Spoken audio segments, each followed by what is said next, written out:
السلام علیکم ورحمۃ اللہ وبرکاتہ۔ عزیزان محترم، میں آج آپ کی توجہ ایک خاص مسئلے کی طرف مبذول کرانا چاہتا ہوں۔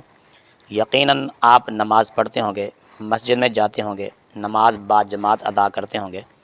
آپ کی مسجد میں دریاں اور قالینیں بھی بچھی ہوں گی، اور ان دریوں اور قالینوں پر مختلف قسم کے ڈیزائن بھی بنے ہوں گے، بیل بوٹے بھی بنے ہوں گے۔ کیا آپ نے کبھی غور کیا کہ مسجد میں جو دریاں بچھی ہوتی ہیں جن پر ہم نماز پڑھتے ہیں، تو اس طرح کے ڈیزائن اور اس طرح کے یہ شیطان کی شکل کی تصویر یقیناً ان دریوں پر بھی ہوگی جو آپ کی مسجد میں بچھی ہیں۔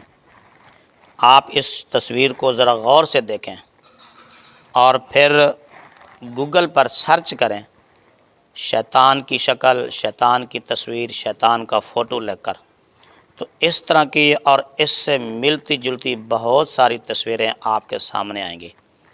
تو میں صرف یہ پوچھنا چاہتا ہوں، کیا واقعی یہ شیطان کی شکل ہے یا یہ کسی بت کی شکل ہے؟ اب ظاہر ہے کہ مسلمان تو شیطان یا بت کو سجدہ کرنے کا سوچ ہی نہیں سکتا۔ کیا ایسا تو نہیں ہے کہ انجانے میں دھوکے سے اور غلطی سے مسلمانوں کو اس طرح کی شیطانی شکلوں اور شیطانی تصویروں کی طرف سجدہ کرایا جا رہا ہے، اور پھر یہ تقریباً ہر 2 فٹ کے فاصلے پر یہ تصویر موجود ہے؟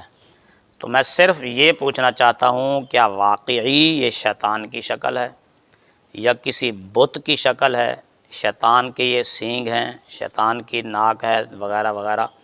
تو آپ ذرا غور کر کے اس کے بارے میں کمنٹ میں اپنی رائے کا اظہار ضرور کریں۔